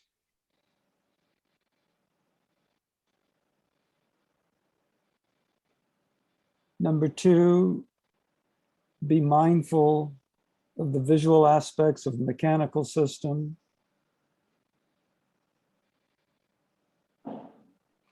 And provide 3D renderings demonstrating same.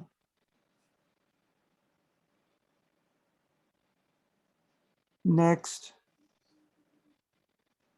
is to study entry opportunities both in the site plan and landscape, as well as in the architecture, providing a greater sense of entry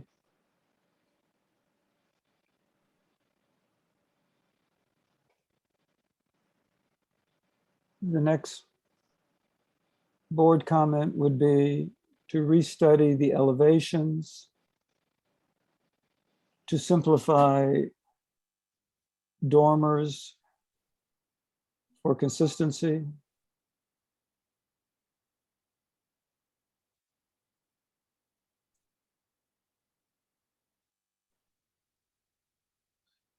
Guys, did I leave anything out? Dennis, if you go ahead, I'm go ahead. sorry. I was just going to Just- say, finalized location of dog park.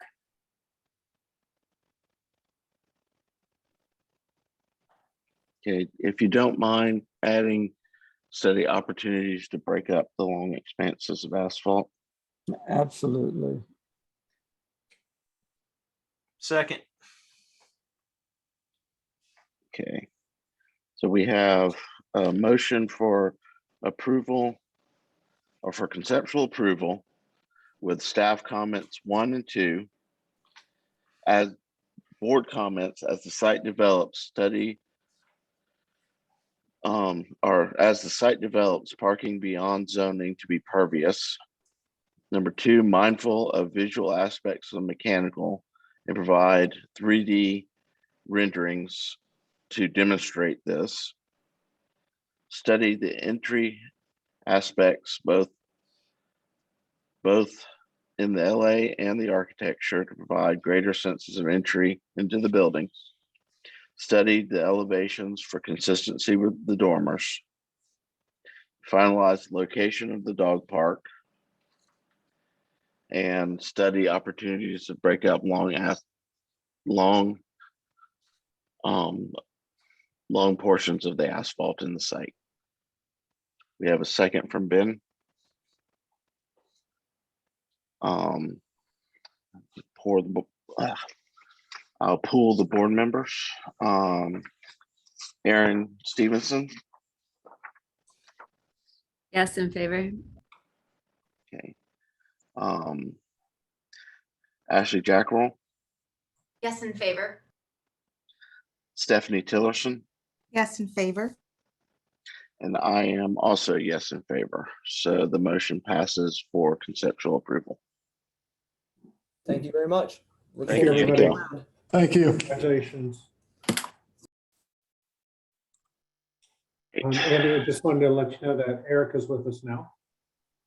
All right. Well, I will turn over the amateur hour to the more professional hands of our our chairperson. Thank you, Andy. Good job. Hey guys, good evening. Hey, Erica. Welcome to the new board members. Hello, thank you. Hello. I will dive right in to not hold us up with our long agenda. So next on the agenda is item number 6, 1351 Ashley River Road, requesting approval for the demolition of a small commercial building over 50 years old. David, did you have any context? I do. Slides? A little bit here. If I could direct your Thanks. attention to the screen. This is the location of 1351 Ashley River Road. And let me see here. It's at the corner of Playground Road and Ashley River Road. And this is a little bit closer view here. There's an existing gas station on the property, which is not 50 years old. So the applicants don't need DRB approval for the demolition of the of the car wash, I meant to say. And then adjacent to it is a building that used to be residential, which is now commercial. And it was built, we think, in the 60s. So it does require DRB approval. And here's a look into the site. And it extends down to the right in this photograph. And then this is at the corner looking south on Playground Road. And this is the existing car wash. And then again, another view looking south on Playground Road. These existing trees at the corner, this one, at least I know, will be, is being recommended to be saved. This is looking north on Playground Road. This is just demonstrating that there is an existing buffer between the playground and the proposed site. And with that, I will turn it over to the applicant. Thanks, David. Kyle, can you hear us? Or is it going to be Kevin first? Kevin or Kyle, can you hear me? Looks like Kyle's still in the attendee room, Oh, I'm David. sorry. Hey, everybody, I'm Michael McDonald. I'm with Pavilion Developments. We're the developer on the project and working with Parker's Kitchen and Kyle Taylor as our civil engineer. Kyle was gonna take the lead on this. Yeah. Hey, Michael, I think I'm in the room. Okay, great. Yeah, you're here now, sorry. David, I was knocking hard. I apologize. Kyle, do you need much time beyond 10 minutes? No, ma'am, for this one, I don't think so. We may take the full 10 minutes for the next one. That's fine, no problem. Michael, did you want to share anything else with your brief introduction on the developer side? That's okay, Kyle. You can jump straight in. Okay. Kyle Taylor here, Hoyt and Barini. We're the civil engineer, landscape architect for the project here. This is item number 6, I believe, concerning the demo, and then the next one we'll talk more about the site improvements. From a high level, the developer Pavilion Development is under contract for 4 different parcels, 2 of which are actually in the county. This one, I believe, is actually one of those that are in the county, which we are coming to the tail end of the annexation process for and going ahead and doing the DRB purview for this demo and obviously for the site development as well. As you can see, we kind of went ahead and included car wash information just in case, cover our bases, but I don't think I'll cover that. But the salon building here in question, appears to be a fairly old stucco finish, block construction building, a little bit of crawl space with a stoop out front. And yeah, maybe just kind of going through the photos here. Includes a carport to the left, which is probably left over for potentially when it was used for residential purposes, and now it appears to be used as a salon. The best I can tell, it's a little bit difficult to get some photos of the inside. They don't do a lot of advertising, but there are some vehicles, as you see in a couple of the photos, there's some vehicles parked in the back. And we feel like our proposal for demo for our site development for New Parker's Kitchen is appropriate. We feel like there's limited aesthetic value to the building, and happy to answer any questions from the board. Thanks, Kyle. Does any of the board members have any questions?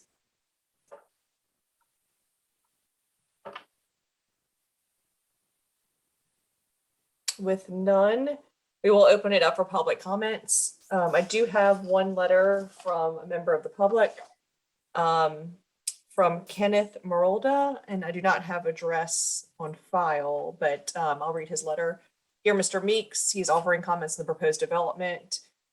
First, he has no objection to the demolition of the car wash structure. I believe the construction of a Parker's convenience store on that corner would be an improvement. I'm not going to cover the proposed use since we're on the demo item, but the commercial building at 1349 Ashley River Road is a different situation. As a commissioner on the West Ashley Revitalization Commission, one of the projects I have participated in was documenting the character of the major commercial corridors in an effort to craft design review guidelines for future projects. For Highway 61, one of the main characteristics we noted was the conversion of residential homes into commercial uses. This structure is an example of this historic trend, constructed as a residential house and then converted to a small commercial structure. Since the neighboring commercial houses have been demolished and the rhythm of this section of the street has already been disrupted, the most logical and productive use of the 4 parcels is to combine them in one. For these reasons, I suggest that the structure presently located at 1349 Ashley River Road should be moved to another portion of the combined lot, thereby maximizing the benefits of the newly combined parcel for the applicants, while still preserving this piece of the highway's character. Thank you for your time and consideration. David, I did not receive the speaker or public list. Was there anyone else registered to speak or any other letters received? No. Okay, thank you. That concludes the public comments. David, if you could go through city staff recommendations, please. Sure. Thank you, Erica. The ordinance that discusses demolition in the purview of the Design Review Board states that the board should consider the architectural and aesthetic features of the structure, the nature and quality of the structure, including its architectural fabric, any historical significance, the nature and quality of the surrounding area, and the structure's contribution to the overall streetscape of the area. Staff finds the building requested for demo does not have any architectural significance. We did discuss with the BAR staff, the Board of Architectural Review staff, and they did not think it would be feasible to try and move the building as it is stucco over masonry block and would be a large task to move and might not withstand a move without disassembling the structure and having to rebuild it. Also, there's not another location on the site with the current proposal where it could be moved to, given the Parker's program. So staff does recommend approval for demolition. Thanks, David. Kyle, did you have any, you or your team have any items you wanted to respond or clarify from public comment or city staff comments? No, obviously, I think we concur with staff's, and I appreciate the due diligence on staff's part to coordinate with the BAR, even though we're not necessarily subject to purview of the BAR. Certainly, we don't want to seem like we're insensitive to the history of the corridor, but we certainly think that we have a strong proposal that warrants approval for our request. Thank you. We are now in board discussion and a motion. Madam Chair, I missed my opportunity to ask a question. I'm sorry, of the applicant. I would And, expect nothing else. Go ahead. I know. It's, and of course, you know, Parker's Kitchen is becoming a major part of the fabric of West Ashley and Charleston, and you guys have really been wonderful to work with, as it was with Northbridge. And thank you for all that you're doing and all of the calories you're putting on my stomach. But Dinos. Yes, sir. I'm sorry to interrupt. I was mistaken because Councilman Member Shea and Shealy are both. I will gladly defer because I think they may be going, I was going to ask about interaction with the community, but so let me defer and certainly. Okay. Councilmember Shea, would you like to speak first? Thank you, Madam Chair, and I appreciate the opportunity And quite frankly, the issue of the demolition is probably secondary to the second application on item number 6, but I'll speak to the demolition component of it. And we met with Kyle and his team on Friday, had a very good discussion along with members of the St. Andrews Park and Playground. My only concern with demolition, and as mentioned by Kyle, this was probably used as a residence at some particular point. And with a lot of buildings like this on West Ashley, on this corridor of Ashley River Road, it was converted into a commercial non-residential use.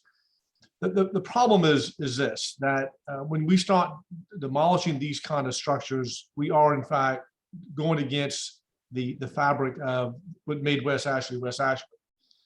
This is not a slight against the project in and of itself. It's just a question that I think that this board needs to start looking at when we are going to demolish a building. And we know the next step is going to be to put a gas station / restaurant / convenience store location there. Is this maintaining the fabric of the community? And the phrase that David read earlier that talked about the quality of the surrounding area and the structure's contribution to the overall streetscape of the area is somewhat critical for this. When you look across the street, you've got other buildings. Some of them are new, some of them are converted office spaces, and from residential to commercial purposes, but they all maintain sort of the same type of streetscape character to the area. So my caution to the board is simply this. As you go down this path, are you setting a precedent on this particular corner, Playground Road and Ashley River Road, that now we're going to start demolishing these things that made West Ashley West Ashley? And how does that interface with the structure of the neighboring community, particularly when you have behind it a longstanding, well-established park and playground that is the fabric of West Ashley, that facility. Thanks for hearing me out. Appreciate y'all's time. Thank you so much, Councilmember. Councilmember Shealy.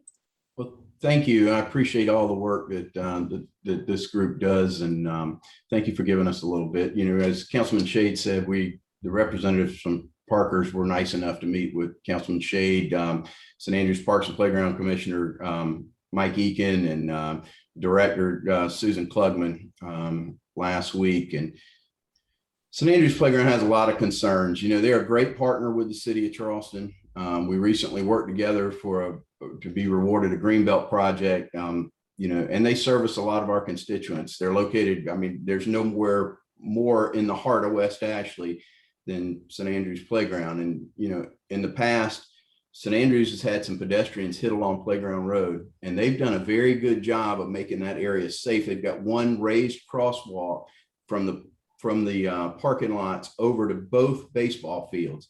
So they've done a good job of making things safe. The gas station, the way it's designed right now and where it's going to be, has a potential to attract children over there and cause a dangerous risk in crossing the street. There's a sidewalk on the other side of the street. There's no sidewalk on the gas station side of Playground Road where the ingress and egress is located. You know, St. Andrews does a terrific job of protecting their children, knowing who's on that playground, moms, dads, grandmas, etc. But the proximity of that gas station to the baseball field makes that a lot more difficult. And where the project's located with that ingress and egress on Playground Road and the proximity of the baseball field, I mean, it's a very big concern for the playground and for me as well, and how dangerous that ingress egress is. And Councilmember Shealy, I'm so sorry to interrupt you, but I believe we need to keep the comments on this specific item to the demo, and then comment on the Parker's plan next. So I apologize to interrupt. Okay. You can focus your comments on the actual demo and the fabric of West Ashley and the area. That would be appreciated. And sorry to interrupt you. Well, then I won't repeat what Councilman Shade said, but I certainly agree with his comments and the character and what's happening there along Ashley River Road. So thank you. Okay, thank you so much. And if you could, when we get to the next item, by all means, please continue your comments. Thank you. Thank you. Anyone else, David, that we have? That's it. Okay, thanks. Going back to Kyle, just to give you another a minute, if you would like it, to clarify any of those comments. No, ma'am, I don't think so. I think we're A-okay. Okay, thanks. So now we are back in board discussion and a motion. Madam Chair, may I continue just very briefly again? And I think that Councilman Shade and Councilman Shealy probably put it beautifully, particularly about the aspect that of the care that we need to take with regards to the removal of fabric that is so essential, at least from a scale standpoint and otherwise. You know, we people much smarter than me have reminded me as well that we're in one of the most thoughtful transition phases of West Ashley, especially considering the countless hours that members of the West Ashley Revitalization Commission have invested in creating a future vision for our community in the West Ashley area. Consequently, I would truly encourage caution and patience when we come to demolition requests such as this. We have heard a multitude of demolition requests and have voted in both directions at this point with regards to items that we feel are important to maintaining the significance of the fabric, particularly on an access road such as St. Ashley River. So I would encourage maybe a little bit more patience, possibly some more information. I am prepared to make a motion, but I don't want to disallow any other comments from any other board members. So I will hold that motion until everyone has the opportunity to speak. I had one question, and that was in Mr. Marolda's letter. He mentioned that the West Ashley Revitalization Committee had documented the character of major commercial corridors in West Ashley. Was anything ever published? And I don't know if this is a question for David, for the applicant team, or maybe even Ashley, because I believe you sit on some of the committees. Was there anything ever documented, or was there anything beyond? Is still on the call? Madam Chair, I can speak to that if you don't mind. Yeah, please. So I served on that work group that he mentioned, and that is true. We've not gotten to a place where we've published any particular guidelines, but the concept behind that discussion was to create a guideline document to send to DRB that would be West Ashley specific. And the residential character of this corridor is something that's been discussed. Councilman Sheehy kind of mentioned it, that they kind of go one hand in hand, and it'd be great if we could talk about the conceptual before talking about the demolition in so many ways, because I don't necessarily think that the project today creates a replication of that residential character that we're discussing, but I think that there's potential there. I also know that one of the things that we're focusing on, from a West Ashley perspective, is revitalization. And can we take these 4 parcels, to Mr. Marolda's other point, and make something that's much better, that brings up the community, which is, also part of what we were working on in Plan West Ashley. So to kind of answer your question and take it a step further with board comment. And to Ashley's end, possibly I can get, if I could put a motion on the floor, Madam Chair, for just maybe to provide more discussion in this regard, and if there is a second to it, but there are a lot of questions right now, and as I shared, whereas this may seem like a simple one-story structure, there's a lot of questions still with respects to the manner that it begins to integrate within the fabric, architectural fabric particularly, and also the cultural fabric of the West Ashley area. So if I may move for deferral on this demolition request, with the board comments that we request that the applicant provide more information, or any information that they may find with regards to any history of the building, the site or the owner, that they provide interior photos of the property for the board. I don't recall ever moving forward with a demo approval without knowing what the interior conditions are. If provide the board insight into the possibility of the building being moved to another location. I did hear the board's comments, but it would probably be worthwhile to at least substantiate the possibility. And then finally, encourage additional meetings. I heard from Councilman Shealy and Councilman Shade the aspects of various concerns that could possibly be addressed, that maybe again continue the dialogue with neighbors, West Asheville Revitalization Committee and others to find additional resolution. So that is my motion for deferral. Thank you, Dinos. So we have a motion for deferral with board comments. One, request the applicant provide information on the history of the building, the site, and the owner. Provide photos of the interior of the building. Number two, three, provide board insight in moving the building to another location. And four, encourage additional meetings with the neighborhoods and stakeholders. Neighbors and stakeholders to find additional resolution in this application. Is there a second? Second. Aaron, oh. Okay. Ben with the second. We will now call roll. Ashley? Can I ask a clarifying question? Sure. Does this impact our ability to discuss the next agenda item today? I would assume so. Yes. David, is that a fair statement? Correct. We won't hear the next agenda item if this one's deferred. Okay, I'm going to vote the same way you did on the last one and stick with staff. I'm a no. Okay. Aaron? Yes, in favor of deferral. Ben you had the second. Andy? Andy, you're muted. Yes, in favor of the deferral.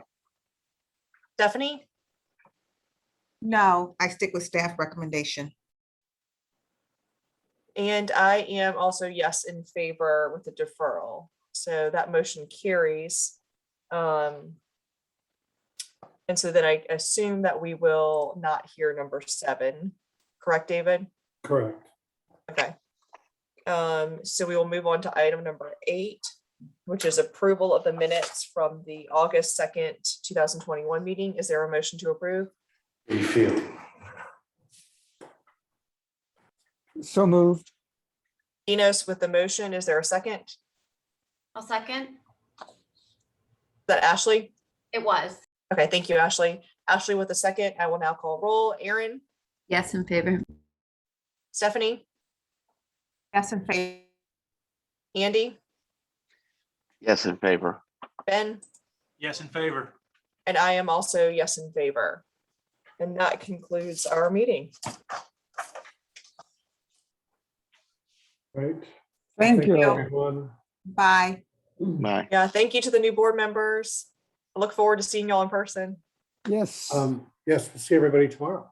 Yes. Yeah. Thanks, Dinos. Thank you. Thank you Great. all. Thank you, Thank you. everybody. Have a good night. Thank you.